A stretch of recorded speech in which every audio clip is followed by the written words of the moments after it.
할렐루야! 우리가 가정에서 예배드리는 뉴드림교회 성도님들 반갑고 반갑습니다. 우리 옆에 함께 예배드리는 분과 인사합시다. 예배에 잘 오셨습니다. 예배에 잘 오셨습니다. 여러분 집에서 함께 예배드리는 성도들과 함께 기쁨으로 그리고 또 만날 우리 교우들을 생각하시면서 인사하시는 시간 되길 바랍니다. 요즘에 확진자들이 각 가정마다 점차로 늘어가고 있다고 합니다. 오랜만에 얼굴 뵈시는 분들 얼굴이 정말 달라져서 못 알아보실까봐 저도 궁금합니다. 이제 다이어트를 준비할 때가 된 것 같습니다. 다시 만날 그날을 우리 예배 사모하는 마음으로 우리 성도들 함께 모이는 그때가 속히 오기를 기도합니다. 최근에 우리 교회에서는 우리 생명의 삶에 맞추어서 신명기를 날마다 묵상하며 기도회를 가지고 있습니다. 신명기는 하나님이 이스라엘 백성에게 부탁하는 말씀입니다. 모세를 통하여 전해줍니다. 그 대상은 누구냐? 광야에서 태어난 이스라엘 2세들입니다. 오늘 우리로 적용해 보자면 이민 1세가 아니라 현지에서 태어난 2세들입니다. 2세들은 홍해의 기적도 보지 못했습니다. 그들은 노예 생활의 어려움을 경험해 보지 못했습니다. 그리고 그들을 잡으러 오던 애굽의 군사들이 바닷속에서 다 잠기는 것도 보지 못했습니다. 그들은 불과 구름 기둥으로 인도하시는 하나님의 은혜 가운데 살고 있었지만 하나님의 기적으로 인정하기보다 그냥 자연스러운 일이 되어버렸습니다. 하나님의 기적이 너무 일상화되어서 아마 감사로 살았는지 또 고마움으로 살았는지 우리가 알 길은 없습니다만 1세대보다는 많이 줄어들 것이고 하나님의 기적적인 은혜에 대해서 무뎌졌을 겁니다. 하나님의 매일매일의 기적인 만나와 메추라기의 공급도 그냥 일상이었습니다. 아니 너무 다양하지 못하다고 식단을 불평할 만한 그런 세대였습니다. 그런데 그들이 새로운 시대를 앞두고 있습니다. 한 번도 가보지 못한 땅. 그런데 약속의 땅이라고 하지만 그곳에는 이미 더러운 관습과 악습 그리고 오염되어 더러운 신들을 섬기며 음란한 문화에 젖어 있는 땅입니다. 하나님이 보시기에 그 땅은 오염되고 죄악의 땅이요 심판의 땅이었습니다. 그런 곳에 이스라엘 광야 2세들이 들어갑니다. 아무런 방비가 없이 들어가는 그들을 향해서 부탁하고 또 부탁합니다. 하나님만 바라라. 하나님 말씀으로 무장하라. 오로지 하나님만 섬기고 우상 숭배하지 말고 만들지도 말라. 너희는 하나님의 율례와 계명을 지키라라고 합니다. 저는 오늘 코로나 바이러스 사태를 맞이한 우리들에게 주시는 말씀이라고 생각해요. 코로나 바이러스의 이 위험성이 알려지면서 우리는 극단적인 이 행정 조치를 따르고 있습니다. 소셜 디스턴스부터 시작해서 집에서 근무하라. 학생은 학교에 나오지 말고 집에 머물라. 최소한의 접촉을 피하라. 미국에서도 마스크가 의무화되었습니다. 혹시 공기 중에 오염된 침방울에 감염될까 하는 우려 때문이지요. 세정제를 날마다 출입과 동시에 바르고 또 점검합니다. 하루에 손 닦기를 수십 번 합니다. 왜이지요? 악한 바이러스가 우리 몸에 침투하지 못하도록 철저하게 방어하는 겁니다. 더러워졌어도 오염됐어도 씻으면 균이 죽습니다. 바이러스의 침투를 차단하기 위해서 온갖 방법을 다 동원하고 있는 것입니다. 하나님은 새로운 땅에 들어갈 이 백성들에게 부탁하는데 거기에는 오염이 되어 있어. 거기에는 지금 죄가 아주 너무너무 많아서 아무런 준비 없이 너희가 들어가면 이제 너희가 그 죄에 오염되고 말 거야. 그러면서 우리에게 영적인 마스크를 알려주는 거예요. 영적인 세정제를 알려주는데 그게 뭐냐? 하나님 바라보는 것이고 하나님의 말씀에 거하는 것이었어요. 오늘 모세를 통해서 하나님은 말씀하십니다. 면역체계, 이런 악에 대해서 면역체계가 전혀 없었던 이스라엘 2세들에게 영적인 마스크를 쓰라고 하는 거죠. 영적인 소독제를 바르라 하는 것입니다. 그것이 하나님을 향한 마음이고 하나님의 말씀이라고 하는 것입니다. 여러분은 이제 그 한 달 사이에 우리의 의식 구조가 참 많이 바뀌었습니다.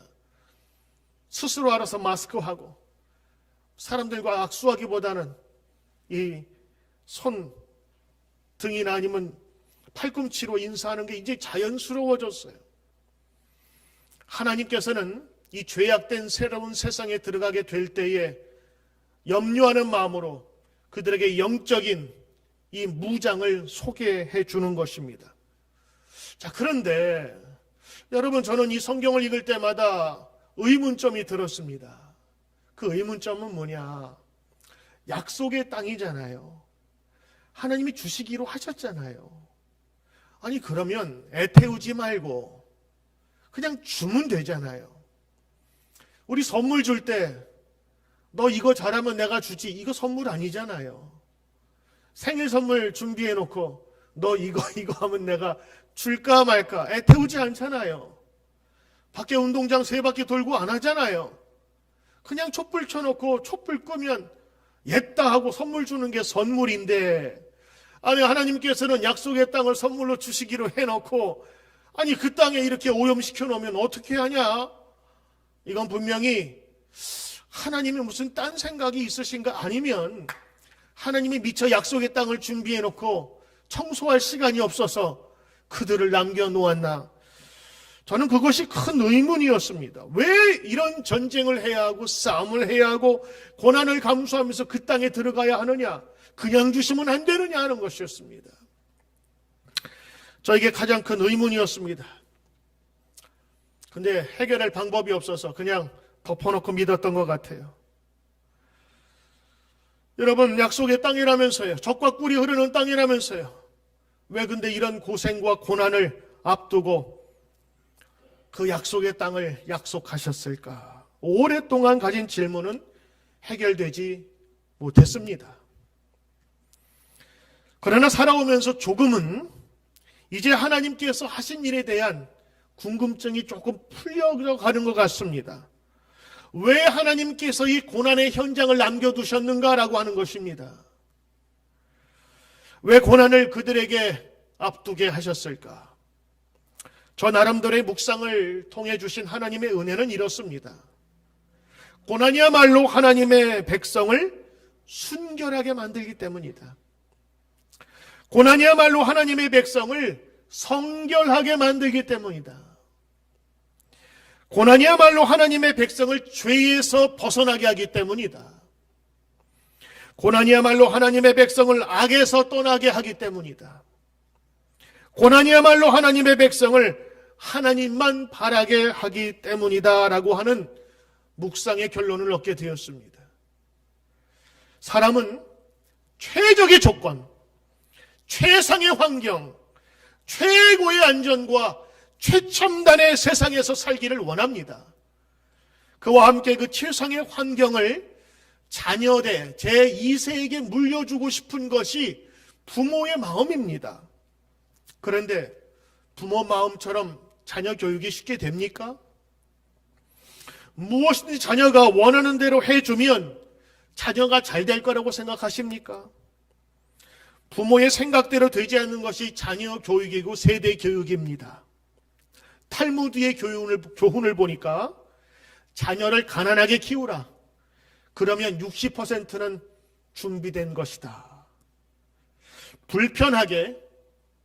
때로는 고생하면서 때로는 역경을 이기도록 키우라고 하는 것입니다. 그런 의미에서 하나님은 그들이 들어가야 할 땅에 최적의 환경이 아닌 고난 가운데 싸우며 하나님을 의지하도록 만든 것입니다. 부모된 여러분들, 제 말에 동의가 되십니까? 한국 속담에 가난한 집에서 효자난다는 말이 있습니다. 가난한 집에서 자라는 자식은 부모가 고생하는 모습을 지켜보면서 성장하기 때문에 부모의 은혜를 잘 알아서 효심이 지극하다는 뜻입니다. 만약 자녀들 돈으로 권력으로 부모의 경력으로 최적의 경력을 만들 수 있고 조건을 만들 수 있어서 만약 그래서 자녀들이 성공해야 한다면 누가 자녀 교육을 힘들게 하겠습니까? 아마 돈 있는 사람은 자녀 교육이 저절로 될 것입니다. 최적의 온도, 최적의 습도, 풍부한 영양분, 이것이 갖추어질 때 우리 생물과 또 모든 식물이 잘 자란다고 여기지만 그와 동시에 이런 최적의 습도와 온도와 영양분에서 자랄 수 있는 게 뭔지 아십니까? 바로 세균과 곰팡이입니다. 좋은 조건은 좋은 식물도 자라게 하지만 나쁜 것도 더 자라게 만들기 때문에 우리는 이것을 주의해야 할 것입니다. 오히려 최적의 상태와 최적의 환경이 성공이 아니라 죄악의 뿌리가 될 수 있다고 하는 것입니다. 오늘 우리가 맞이하는 이 코로나 바이러스는 분명 고난입니다. 어려움이고 환난입니다. 이 고난의 때에 전능하신 하나님을 믿는 우리 성도들이 가져야 할 분명한 고난에 대한 생각을 가져야 합니다. 고난이 오니까 아프다, 피하고 싶다라는 정도가 아니라 성경에서 말하는 이 고난의 의미를 우리가 생각하게 될 때에 우리는 이 어려움을 힘들지만 분명히 이겨낼 줄 믿습니다. 이 코로나 바이러스의 출현을 바라보는 두 가지 시선이 있습니다. 하나는 인간이 만든 욕심으로 만든 바이러스라고 하는 겁니다. 나라의 국가적인 군사력을 위해서 중국이 연구소에서 만들었다고 하는 그런 시각이지요. 또 하나는 이 바이러스가 자연적으로 변종이 되어서 신종, 새롭게 나타났기 때문에 치료약도 없고 그리고 대책도 세울 수가 없다고 하는 그런 시각입니다. 이런 여러 가지 시각이 있지만 오늘 우리가 겪는 이 고난은 분명한 것입니다. 우리가 가져야 할 고난에 대한 믿음의 자세를 살피므로 오늘 성경이 하나님이 주시는 그 해결책을 보고자 합니다. 바로 그것은 고난이 우리 인생의 길을 힘들고 혹은 어렵게 하지만 고난이 주는 유익도 있다고 하는 것입니다. 과연 고난은 어떤 유익을 줄까요? 첫째입니다. 고난은 하나님을 찾게 만듭니다. 고난은 하나님을 바라보게 합니다. 출애굽기 2장 24절부터 25절에 있는 말씀을 보시면 하나님이 그들의 고통 소리를 들으시고 하나님이 아브라함과 이삭과 야곱에게 세운 그의 언약을 기억하사 하나님이 이스라엘 자손을 돌보셨고 하나님이 그들을 기억하셨더라. 오늘 중요한 단어가 있습니다. 동사가 있는데 하나님이 그들의 고통 소리를 들으셨대요. 그리고 그 자손을 돌보시고 그리고 그들을 기억하셨더라. 그들이 고통당했을 때 하나님께 울부짖었습니다. 하나님 도와주십시오. 그들이 고통당하지 않았다면 하나님께 구하지도 않았을 겁니다. 고통은 하나님을 부르는 사이렌과 같은 것입니다. 애굽에서의 종소리, 종살이 그리고 고되고 힘든 고난의 현장에서 그들은 하나님을 찾을 수밖에 없었습니다. 고난을 통하여 하나님을 보는 눈을 가지게 된 것이지요. 생각해 보십시오. 좋은 환경과 기쁨 속에서 하나님이 생각나십니까? 성경은 고난의 역사입니다. 고난 속에서 하나님을 만난 사람들의 이야기가 바로 성경입니다. 성경의 모든 인물들은 고난 가운데 하나님을 다 만났습니다. 개인적으로 저도 고난 가운데 하나님을 만난 사람입니다. 저희 부모님도 고난 가운데서 하나님을 만나게 되었습니다. 고난이 없으면 인간은 교만해집니다. 바벨탑을 쌓고 하나님과 같이 되고자 하는 그런 인간의 마음이 바로 우리 모두에게는 있는 것입니다. 고난을 역사에 살아있는 현장 교육으로 삼는 민족이 있습니다. 바로 유대인들입니다. 유대인 교육의 최고 전문가 한국인 현용수 박사님의 이야기인데, 그분은 최근에 5종류의 책 시리즈를 만들어서 그 유대인의 그 교육을 소개하고 있는데, 그 5권 중에 4권이 이스라엘 그 유대인들이 고난을 어떻게 교육하고 받아들이냐에 대한 그런 내용입니다. 내용이 이렇습니다. 유대인은 이렇게 생각합니다. 고난은 그들의 고난의 역사 현장 교육이다. 유대인들은 고난의 역사 현장을 자녀에게 고난을 가르치는 교육의 장으로 활용한다. 대표적인 것이 마사다, 그리고 폴란드 아우슈비츠 강제 수용소다. 마사다는 로마의 항거에 마지막 한 사람이 죽을 때까지 저항한 고난의 현장이다. 지금도 모든 군대 장교들이 방문해야 할 고난의 교육터이다. 폴란드 아우슈비츠 강제 수용소, 그들의 선조들이 불과 1세기 전에 처참하게 죽어야 했던 고난의 실제 현장이다. 가장 좋은 역사 교육은 고난의 현장을 보고 느끼는 것이다. 보통 치욕스러운 역사는 지우고 싶어 합니다. 그런데 이 유대인들은 고난과 치욕의 역사를 그대로 자녀들에게 가르쳐 줍니다. 왜? 역사는 반복되기 때문이다. 준비하지 않으면 언제라도 이런 일이, 똑같은 일이 발생할 수 있다고 하는 것입니다. 유대인들은 고난의 역사를 기억하는 교육 방법을 계속 창안해냈습니다. 그 예가 유대인의 결혼식에서 신랑 신부가 유리컵을 발로 밟아서 깨트리는 순서가 있는데, 이 유대인들의 생각은 가장 기쁘고 쾌락적인 순간에 가장 슬픈 일을 기억하라고 하는 그런 교훈입니다. 고난 가운데 인물이 자랍니다. 고난 가운데서 하나님을 만난 사람이 인물이 되는 겁니다. 이처럼 고난은 고난 속에서 하나님을 바라보게 하고 하나님을 만나는 통로가 되게 하는 것입니다. 요나는 고난 중에서 하나님을 찾았습니다. 큰 물고기 뱃속에서 고난을 당합니다. 요나서 2장 2절에 내가 받은 고난을 인하여 여호와께 불러아뢰었더니 주께서 내게 대답하셨고, 내가 그 지옥의 뱃속에서 부르짖었더니 주께서 나의 음성을 들으셨나이다. 하나님은 고난 중에서 하나님을 간절히 찾게 만드십니다. 아모스서 5장 6절에 보면 너희는 하나님을 찾아라, 그리하면 살리라 말씀하셨습니다.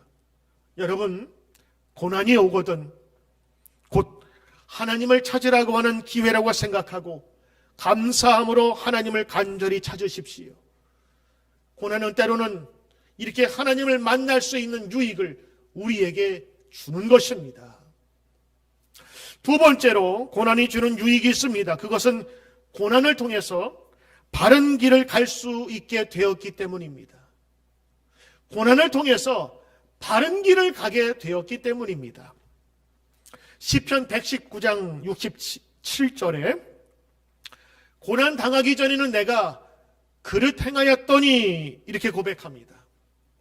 사람들이 좋을 때 인간이 되어지기보다는 고난이 있을 때 사람이 되어져 가며 인격자가 되어져 갑니다.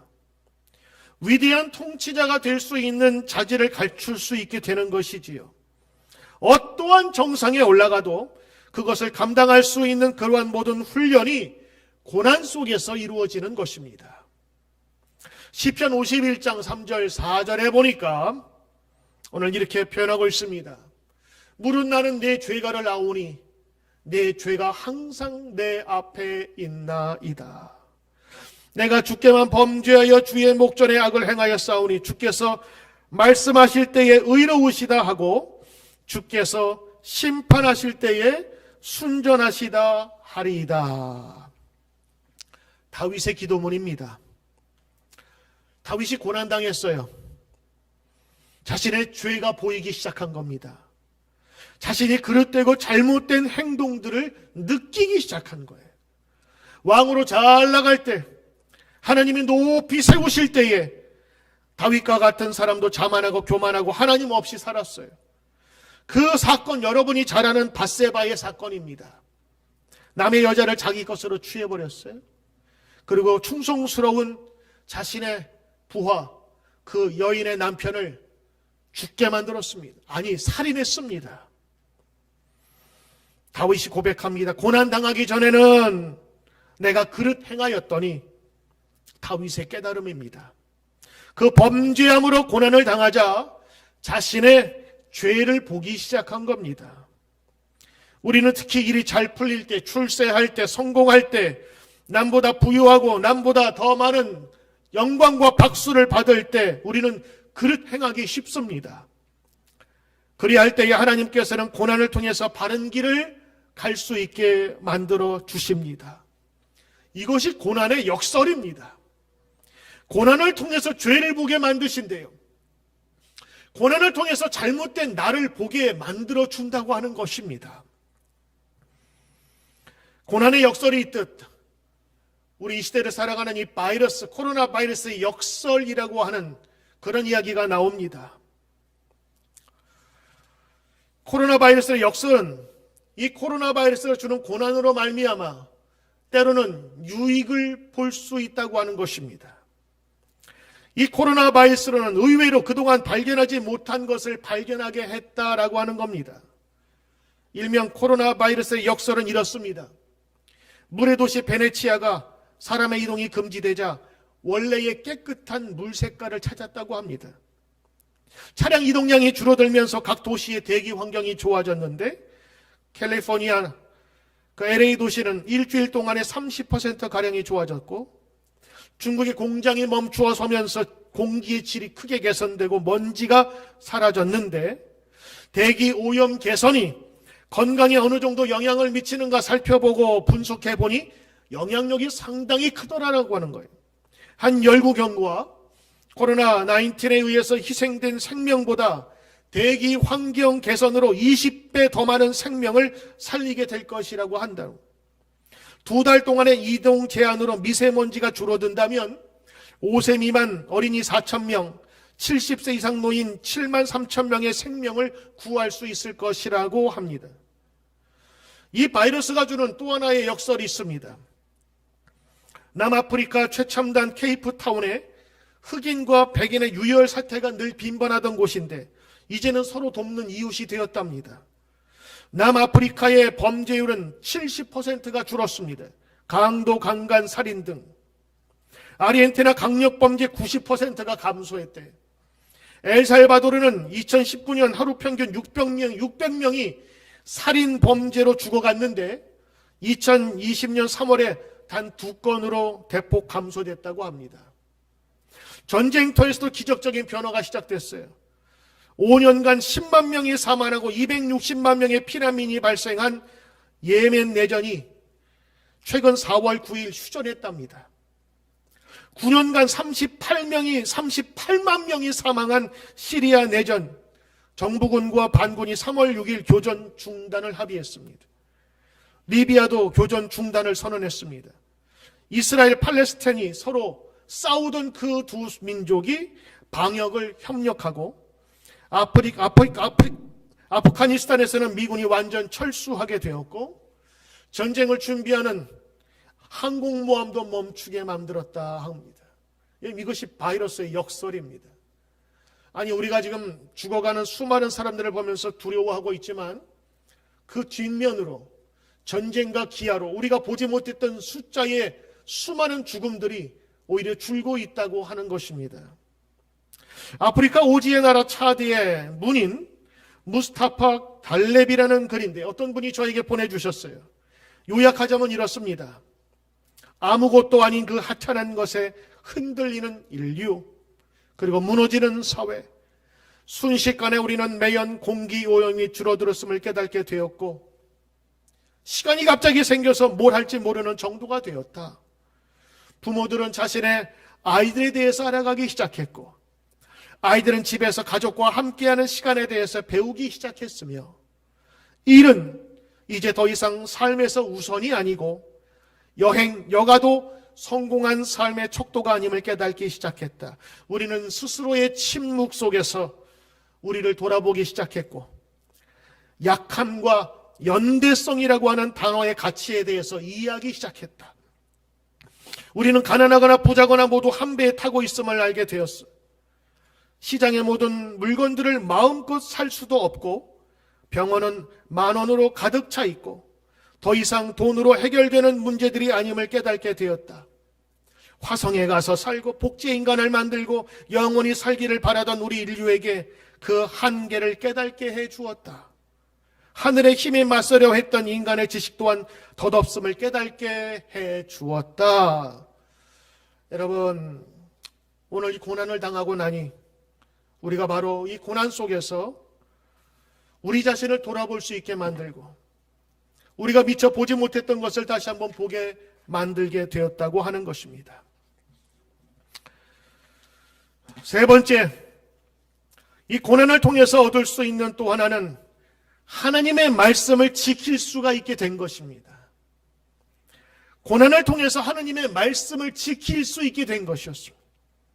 119편 67절에 고난 당하기 전에는 내가 그릇 행하였더니 이제는 주의 말씀을 지키나이다.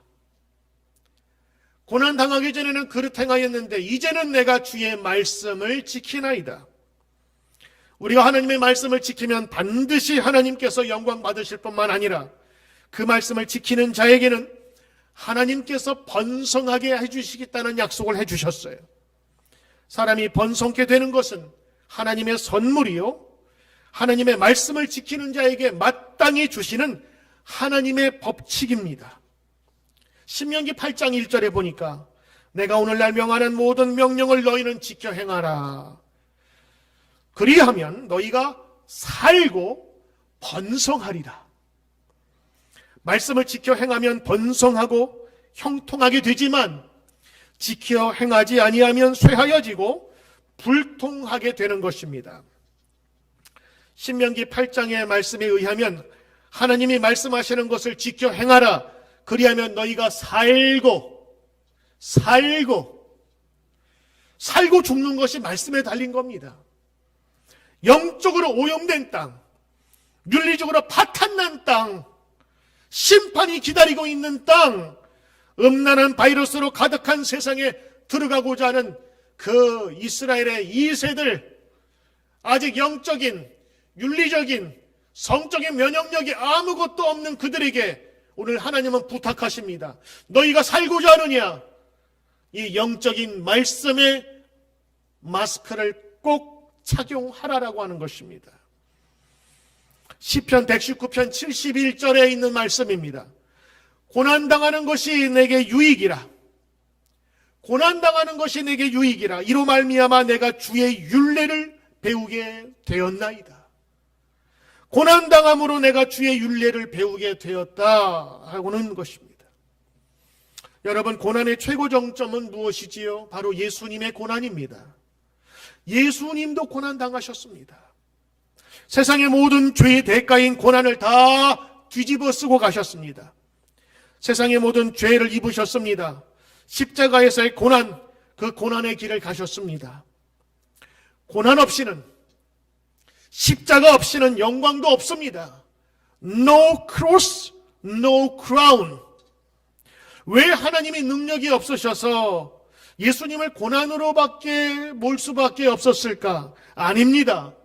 고난을 통해서만이 해결되는 문제가 있습니다. 바로 그것은 죄의 문제요, 구원의 문제가 그러한 것입니다.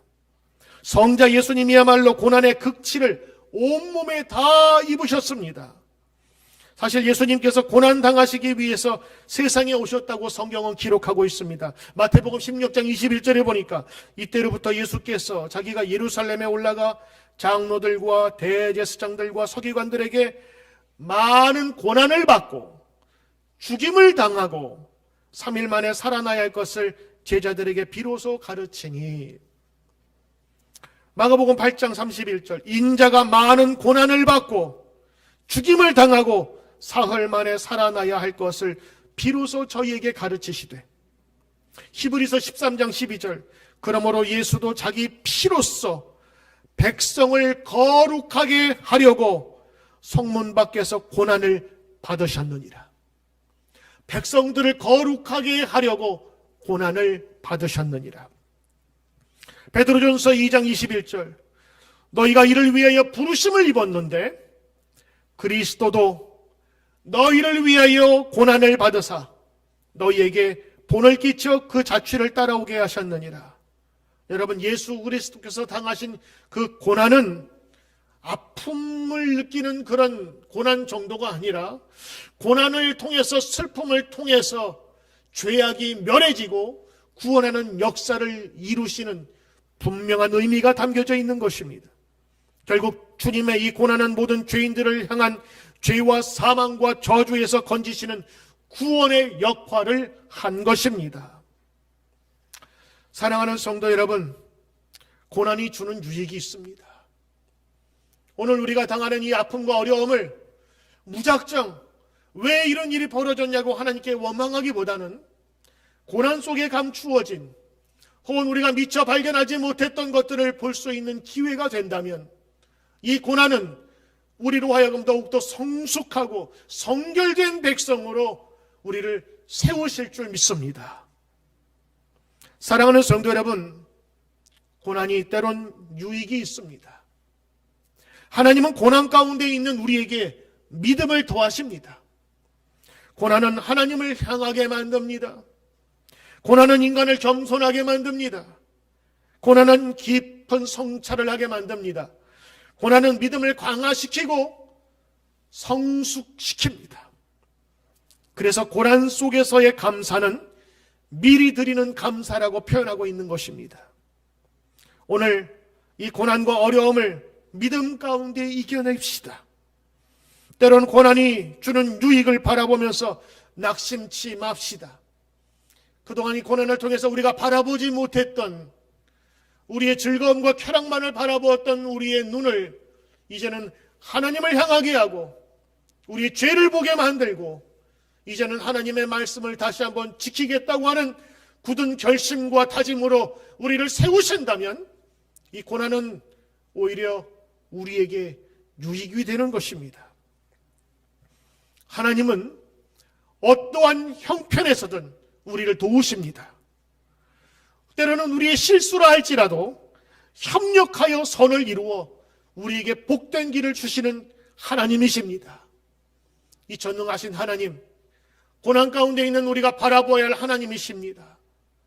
오늘 예배를 드리며 말씀을 듣는 여러분, 고난 가운데 힘들었던 우리의 뒤안길 속에서 내가 미처 바라보지 못했던 하나님에 대한 시선을 다시 회복하십시오. 그리고 하나님께서 우리에게 주신 말씀을 지킬 수 있는 힘을 달라고 기도하십시오. 이 고난한 때에 우리는 뒤안길을 되돌아보면서 더욱더 성숙하고 풍성한 삶을 누림을 우리는 믿음 가운데 깨달을 수 있을 것입니다.